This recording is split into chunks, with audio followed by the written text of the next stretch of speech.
Hai sobat sehat semuanya, saya Dr. Tirta Wijaya. Di channel ini kita akan bahas berbagai masalah seputar kesehatan, dan pada kesempatan kali ini kita akan membahas mengenai cara untuk meninggikan badan.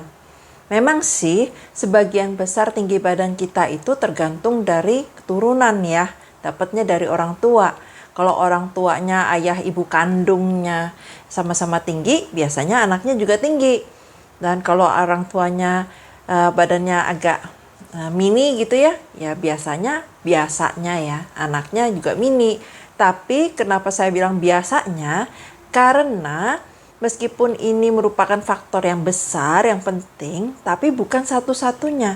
Jadi ada beberapa faktor lain yang juga turut mempengaruhi tinggi badan seseorang. Kita bahas satu persatu ya, dari faktor yang paling umum yaitu keturunan. Ini kita udah banyak yang tahu lah. Jadi kalau kita pengen punya badan tinggi, kita perlu punya orang tua kandung yang badannya juga tinggi.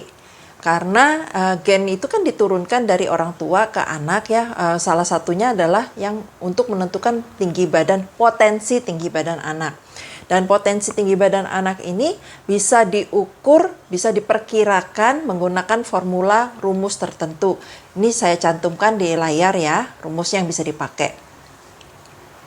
Nah terus, apakah kita yang sudah terlanjur lahir bisa mengubah keturunan? Ya nggak bisa.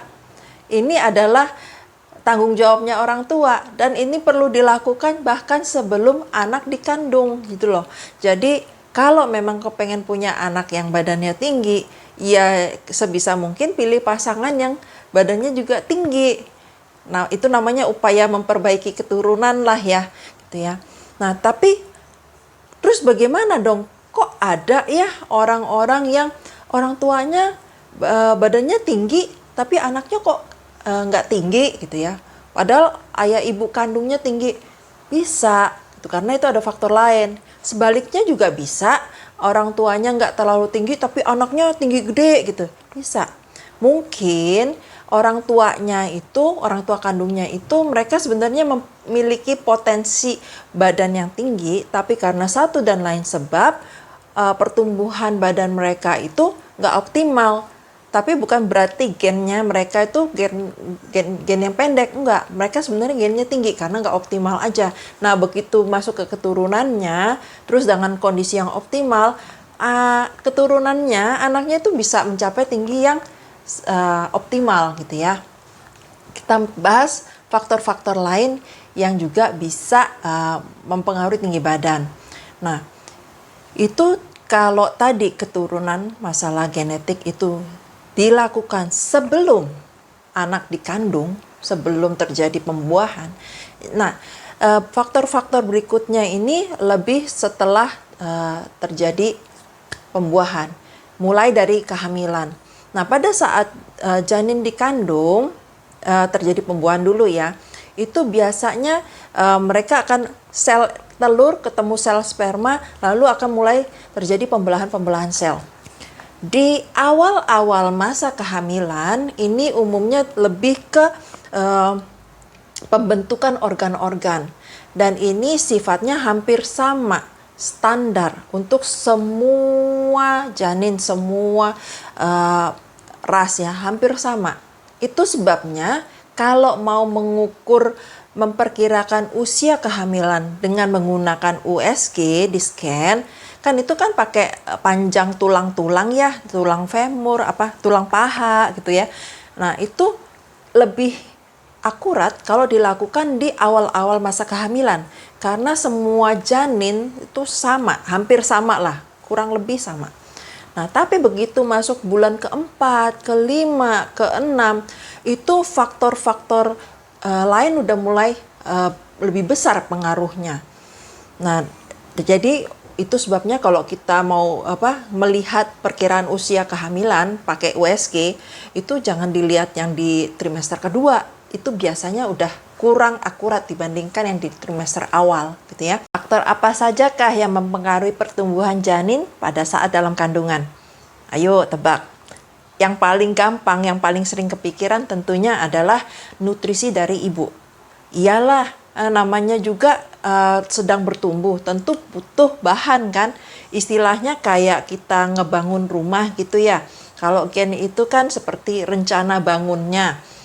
Kita mau rencana membangun rumah 17 lantai. Nah, terus makanan, nutrisi itu adalah seperti materialnya. Rencananya boleh 17 lantai, tapi materialnya cuma cukup buat 15 lantai. Ya jadinya cuma 15 lantai gitu loh, meskipun rencananya bagus, tinggi gitu ya. Jadi nutrisi ibu itu memang penting, tapi bukan berarti bahwa ibu harus makan untuk 2 orang. Enggak. Karena biar gimana pun ukuran janin itu nggak seperti ukuran orang dewasa. Kebutuhan nutrisi janin, energi buat pertumbuhan janin nggak sebesar itu. Jadi nggak perlu sampai double juga sih. Yang penting cukup aja. Nah, untuk tahu cukup atau enggak, itu makanya ibu perlu untuk rutin periksa kehamilan. Nanti kan biasanya ibu akan ditimbang badannya. Ya, itu nanti adalah bidan dokter yang tahu. Mereka akan kasihkan grafiknya, jadwalnya. Jadi ibu harus memenuhi itu. Kalau pertumbuhan berat badannya si ibu nggak sesuai harapan, itu nanti dikhawatirkan bahwa pertumbuhan janinnya juga ada gangguan. Tapi sebaliknya, kalau si ibunya berat badannya bertambahnya terlalu cepat, terlalu banyak, itu juga bukan berarti bagus ya. Takutnya malah ibunya nanti jadi obes. Takutnya banyak macam-macam lah. Nanti yang ada malah jadi penyakitan gitu loh. Jadi ini pertambahan berat badan, dalam kata lain pemenuhan nutrisi itu tetap perlu dipertahankan dalam rentang yang sehat. Nggak kelebihan tapi juga nggak kekurangan. Ya, itu yang paling gampang ditebak lah. Terus yang lainnya apa? Nah, kita perlu ingat, ibu makan nggak semua makanan yang dikonsumsi itu terserap nutrisinya. Ada faktor yang juga mempengaruhi penyerapan nutrisi dari si ibu. Contohnya nih ya, misalnya untuk penyerapan zat besi itu kan membutuhkan vitamin C. Jadi misalnya ibu hamil itu kan pada umumnya kekurangan zat besi karena kebutuhan untuk memproduksi darah meningkat. Kan dikasih, logikanya kalau kurang zat besi ya udah kasih zat besi aja gitu kan. Tapi kenapa dokter suka juga ngasih tambahan vitamin C? Karena penyerapan zat besi ini dibantu oleh vitamin C. Tanpa vitamin C yang cukup, zat besinya misalnya nih masuknya 10, yang terserap nanti cuma 5, cuma 4, sayang gitu loh, nggak efektif. Jadi ditambah vitamin C supaya penyerapannya lebih banyak. Jadi memang material penting, penyerapannya juga penting. Percuma materialnya banyak tapi kalau nggak bisa kepake semua kan nggak efektif gitu, kurang efektif, bukan nggak efektif.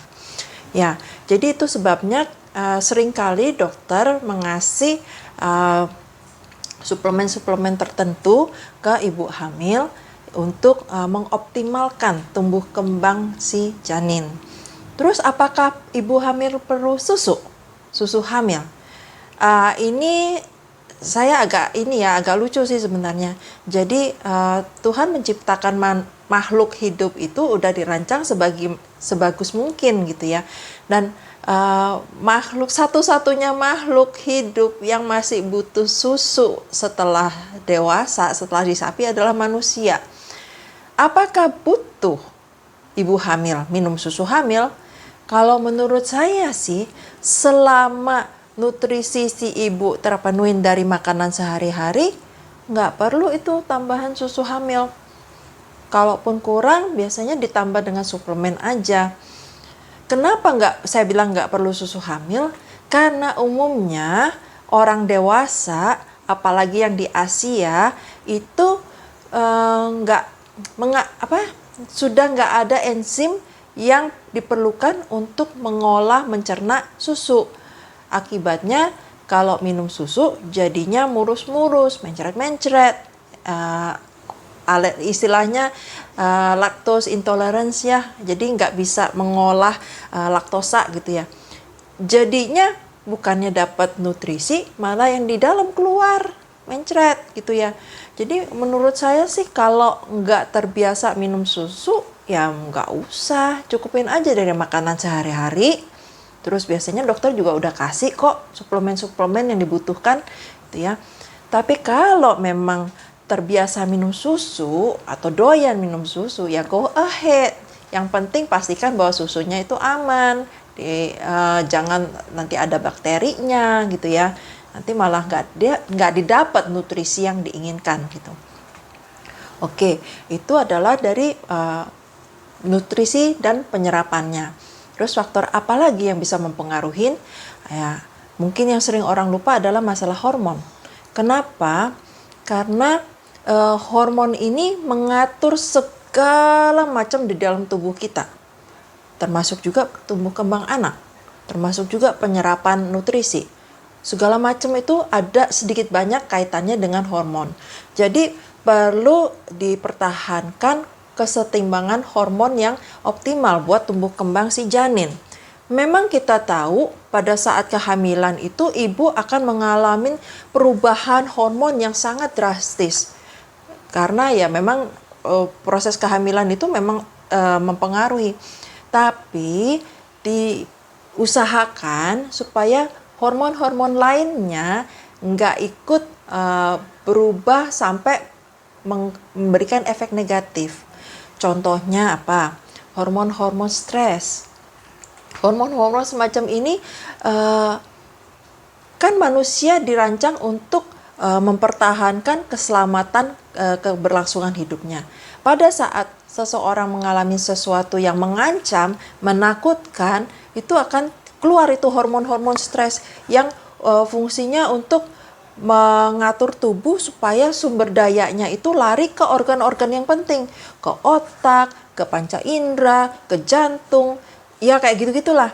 Dan sayangnya janin itu termasuk yang dianggap nggak sepenting otak, nggak sepenting jantung. Iyalah, maksudnya kalau si ibunya keselamatannya terancam, otomatis bayi yang di dalam kandungan juga akan terancam kan. Makanya prioritas utamanya kalau dalam keadaan yang mengancam itu adalah si keselamatan keberlangsungan hidup si ibu. Nah, dalam kondisi yang seperti itu tentu tumbuh kembang janin jadinya kurang optimal. Itu sebabnya ibu hamil sebaiknya jangan diberi kondisi yang stressful. Dan ini ada penelitian dalam skala besar pada waktu Perang Dunia Kedua.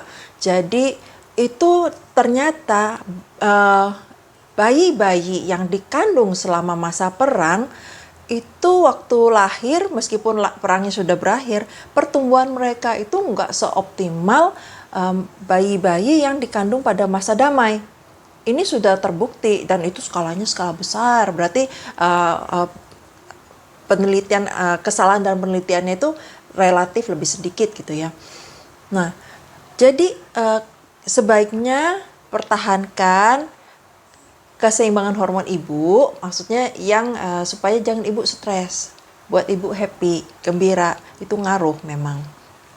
Nah, terus apalagi yang bisa mempengaruhi pertumbuhan janin adalah zat-zat lain dari luar. Misalnya teratogen. Teratogen itu adalah obat atau zat yang bisa mempengaruhi tumbuh kembang janin. Ada obat-obat tertentu, itu makanya ya, jangan sembarangan beli obat, jangan sembarangan minum obat, apalagi untuk ibu hamil, ibu menyusuin. Karena itu ada obat-obat yang memang akan mempengaruhi janin. Bahkan ada yang sampai bikin janinnya cacat loh. Contohnya ada salah satu obat jerawat gitu ya. Jangankan obat minum, obat olesnya pun harus dihentikan kalau memang pada ibu hamil gitu. Itu nanti jadinya janinnya cacat, sayang gitu loh. Nah, itu adalah teratogen. Terus ada lain lagi yang sangat sering terjadi. Sayangnya banyak orang cuek. Itu rokok. Rokok itu padahal di bungkusnya udah dibilang loh bisa mempengaruhi kehamilan, tumbuh kembang janin, bahkan bisa sampai keguguran. Tapi entah kenapa tuh banyak orang yang merokok di deket-deket ibu hamil. Saya sampai tepok jidat, apalagi kalau sampai ibu hamilnya sendiri yang merokok.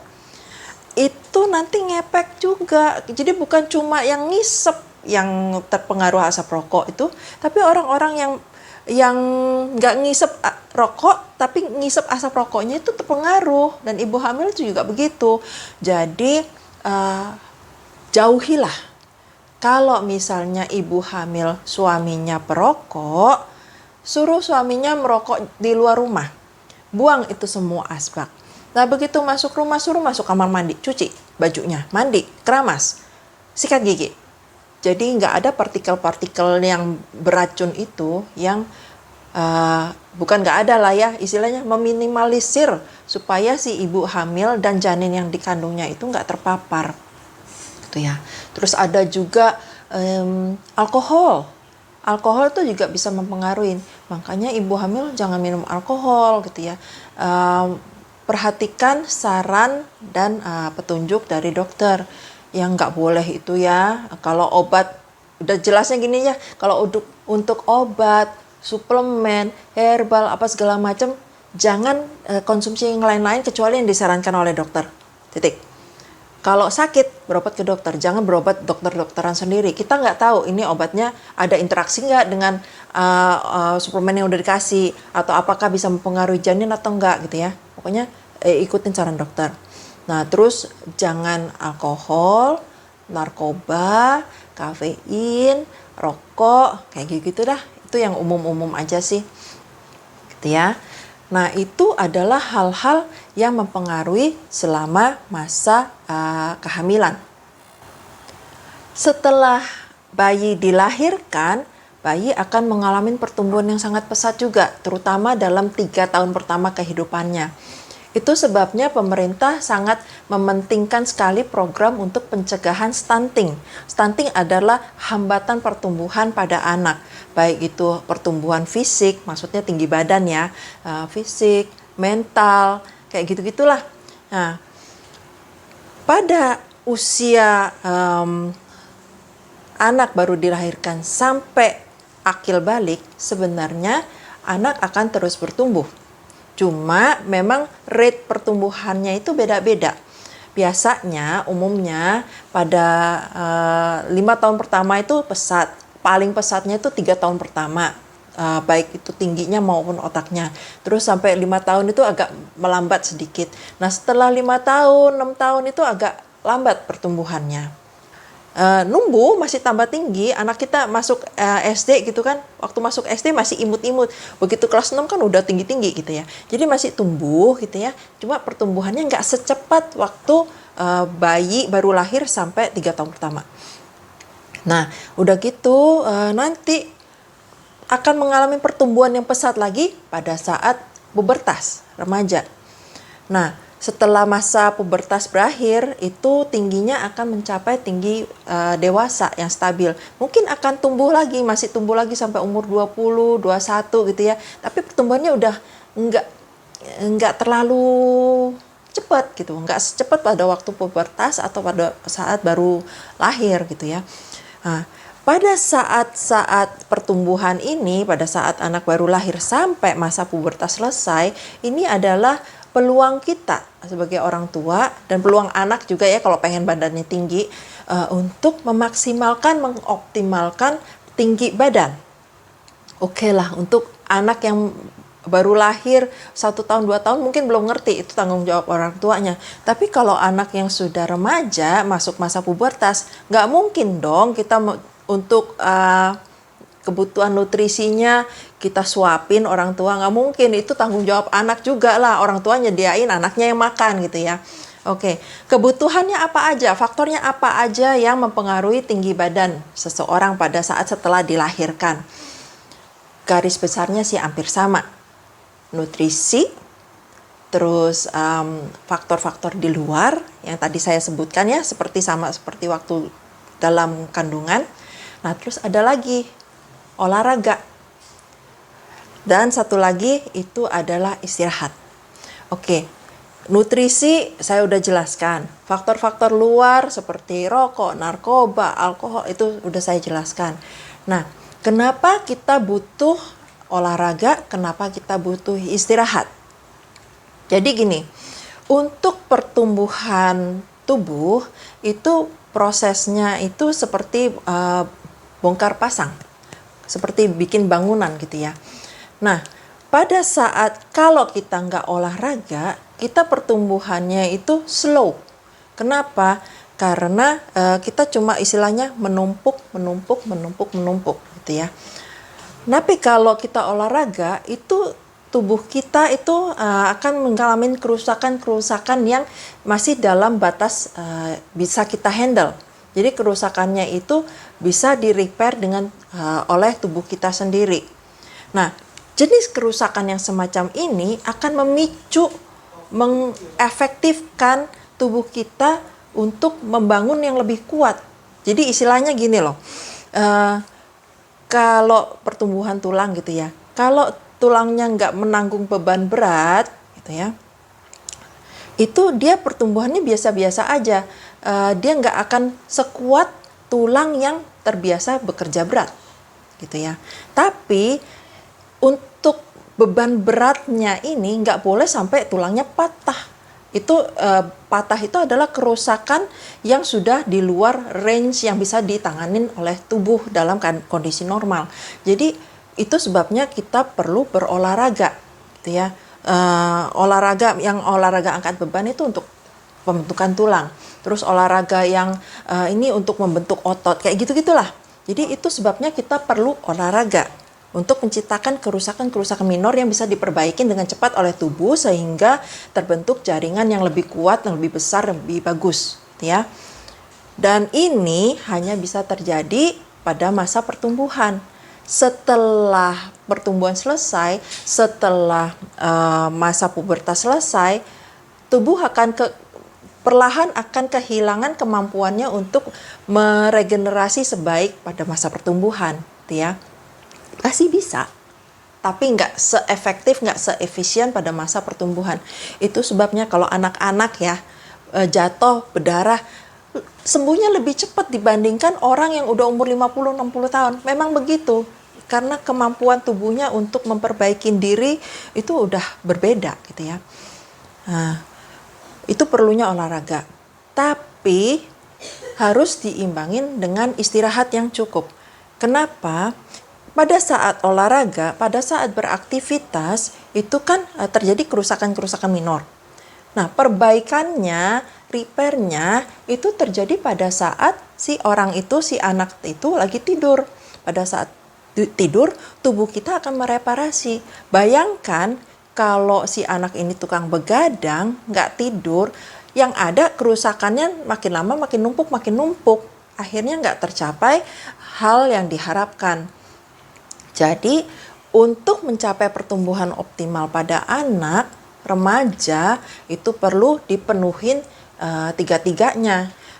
Materinya yaitu nutrisi yang baik, terus olahraga yang cukup. Cukup artinya nggak berlebihan, tapi juga nggak kekurangan, ya. Dan istirahat yang cukup, tidur. Oke, untuk mengenai istirahat yang cukup, ini tergantung dari usia. Kebutuhan tidur pada bayi usia 2 bulan sama kebutuhan anak usia 2 tahun sama kebutuhan anak usia 12 tahun itu beda. Pada umumnya secara garis besar akan semakin lama semakin berkurang gitu ya. Jadi penuhilah sesuai kebutuhan. Istirahat yang berlebihan nggak bagus, karena itu artinya waktu yang terpakai untuk olahraga beraktivitas berkurang, tapi istirahat yang kurang juga nggak bagus. Jadi harus diupayakan istirahat yang berkualitas baik dalam rentang yang sehat. Oke. Nah, untuk olahraga juga seperti itu. Olahraga yang terlalu ekstrim nggak baik karena akan menghambat pertumbuhan tubuh gitu ya. Tapi olahraga yang kurang juga nggak efektif. Nah, untuk ini dilakukan sesuai dengan pertumbuhan anak juga gitu ya. Mungkin Sobat Sehat kalau mau tahu lebih jauh tentang olahraga bisa dilihat video saya yang sebelumnya tentang olahraga, dan untuk tidur juga bisa dilihat video saya tentang yang sleep hygiene. Itu sudah saya jelaskan mengenai cara untuk memperoleh istirahat yang kualitas baik, olahraga yang range-nya baik gitu ya. Nah, itu adalah hal-hal yang perlu diperhatikan, yang perlu diupayakan untuk memperoleh tinggi badan yang optimal. Semuanya ini udah dilakukan, mulai dari pemilihan pasangan yang untuk perbaikan keturunan, terus waktu hamilnya nutrisinya bagus, nggak stres, terus waktu anaknya kecil dikasih nutrisi, dia distimulasi pertumbuhan otak dan tubuhnya dengan olahraga, cukup tidur, segala macam udah dilakukan. Ya udah, itu jangan khawatir, tungguin aja. Karena memang pertumbuhan anak itu nggak sama persis. Kadang tuh ada ya orang tua, dok, ini anak saya kok lebih kecil ya dibandingkan teman-teman sebayanya gitu ya. Ya selama memang masih masa pertumbuhan, tungguin aja. Yang penting udah dilakukan upaya-upaya secara optimal, upaya-upaya yang diperlukan untuk memperoleh pertumbuhan yang optimal. Memang ada orang anak yang dia istilahnya itu late bloomer, dia jadi tumbuhnya itu melesatnya terlambat dibandingkan teman-teman sebayanya. Ada yang cepat, ada yang lambat, dan ini memang udah bawaan orok dari sononya. Kayak anak saya gitu ya, anak saya yang pertama itu late bloomer dia, dibandingkan adiknya lebih lambat, adiknya tuh tingginya lebih cepat gitu ya. Padahal orang tuanya sama. Tapi memang seperti itu adalah variasi normal gitu ya. Kalau dengan catatan segala upaya sudah dilakukan untuk memungkinkan pertumbuhan yang optimal. Jangan kayak, dok anak saya kok kecil ya, tapi saya lihat ibunya juga kecil. Bapaknya pas masuk ke klinik kecil juga ya, gimana ngarepin anaknya tinggi gitu loh. Memang masih bisa diupayakan kalau memang dia modal tinggi gitu ya. Tapi kalau memang dari keturunan yang keluarganya nggak tinggi, ya orang tua perlu lebih realistis dalam memberi tuntutan kepada anak. Ya, jadi kesian juga anaknya jadi beban mental itu nanti. Tapi memang pada beberapa kasus yang jarang terjadi gangguan pertumbuhan yang bisa diintervensi secara dini. Misalnya kalau ada gangguan hormon gitu ya, jadi anaknya ini hormon pertumbuhannya itu nggak tersekresi dengan optimal. Jadi meskipun dia orang tuanya bagus, nutrisinya bagus, tapi ada satu dan lain sebab sampai gangguan hormon gitu misalnya ya, itu bisa nggak semua kasus, tapi ada yang bisa, ada yang enggak, dilakukan penata laksanaan tertentu. Nah, untuk itu sebaiknya orang tua memonitor, memeriksakan anaknya secara rutin ke dokter, dan dokternya pun jangan ganti-ganti supaya pertumbuhan anak itu termonitor dengan baik. Udah gitu dibantu juga dengan catatan. Kan biasanya untuk anak tumbuh kembangnya itu ada bukunya ya, ada kartunya, ada grafiknya. Itu disimpan, jangan dipakai buat bungkus kacang gitu ya. Nah, itu supaya pertumbuhan anak termonitor dengan baik. Kalau misalnya ada sesuatu yang belum salah tapi dicurigai mengarah ke salah, itu dapat dilakukan penanganan secara sedini mungkin. Ya, kalau perlu nanti dikasih makanan tambahan, kalau memang karena nutrisi ya, atau karena dikasih terapi hormon, seli hormon, kalau memang karena hormon, macam-macam kok. Yang penting dikontrol secara rutin supaya bisa dilakukan deteksi dini dan penanganan sedini mungkin. Nah, begitu masa pubertas selesai, ini jauh lebih sulit untuk dilakukan upaya perbaikan atau penanganan. Paling yang masih bisa dilakukan adalah operasi. Operasi itu nanti akan saya bahas di video yang lain supaya nggak kepanjangan. Nah, terus ada sobat sehat yang tanya, bagaimana dengan mesin ini, mesin itu? Oke. Saya ingat waktu saya masih kecil dulu, itu di belakang buku majalah, bobo, komik itu suka ada iklan. Mungkin kalau yang seumuran di atas saya ingat kali ya. Nah, itu kita kirim tuh, di iklannya itu nggak ditulis ini alatnya apa, caranya gimana. Cuma dikasih lihat foto orang pendek sama panjang, gitu, tinggi gitu ya, dijejerin. Itu pernah tuh saya waktu itu kepengen tinggi, saya kirim pakai duit itu, kirim wesel. dapat alat yang mesti digantung di palang pintu. Alat itu diletakkan di bawah dagu kita, terus ditarik-tarik. Berhasil enggak? Sayangnya pada saya waktu itu nggak berhasil. Nambah tinggi sebentar terus nyusut lagi, tinggi sebentar nyusut lagi. Dulu saya kesel sih, kenapa kok kayak begitu, ini nipu. Padahal sebenarnya bukan nipu juga sih, karena metodenya yang dipakai itu adalah kalau untuk yang gantung-gantung begitu atau yang kita harus tiduran terbalik gitu ya, itu yang bertambah panjang, yang bertambah tinggi adalah sela-sela di ruas tulang belakang kita. Jadi tulang belakang kita itu bukan tulang yang solid, maksudnya panjang utuh gitu ya, tapi tulang, terus ada sela, tulang, ada sela, tulang, ada sela, dan sela-selanya ini banyak gitu. Nah, sela-selanya ini dia bisa main gitu loh, lentur. Kalau ditarik-tarik mungkin dia akan main sedikit gitu ya, memanjang dikit. Tapi kalau kita tegak terus gitu kan, karena gravitasi turun lagi dia, jadi mepet lagi. Itu kira-kira ya kalau sobat sehat perhatikan, mungkin lebih ketara pada anak-anak yang masih pertumbuhan ya. Di pagi hari anak itu tingginya beda sama waktu malam sebelum tidur. Pagi baru bangun tidur itu biasanya sedikit lebih tinggi dibandingkan waktu malam sebelum tidur. Kenapa? Karena waktu tidur kan tubuh terlentang. Jadi gaya gravitasinya kurang. Udah gitu selama tidur seperti saya bilang tadi, itu terjadi pertumbuhan, memang perbaikan sel-sel yang rusak dan pertumbuhan gitu ya. Tapi kenapa waktu malam dia sedikit menyusut? Ya karena itu tulang-tulang belakang itu sela-selanya jadi menyusut. Itu juga yang terjadi kalau kita kurang istirahat gitu ya. Selain proses perbaikannya berkurang, wear down-nya juga lebih banyak gitu ya.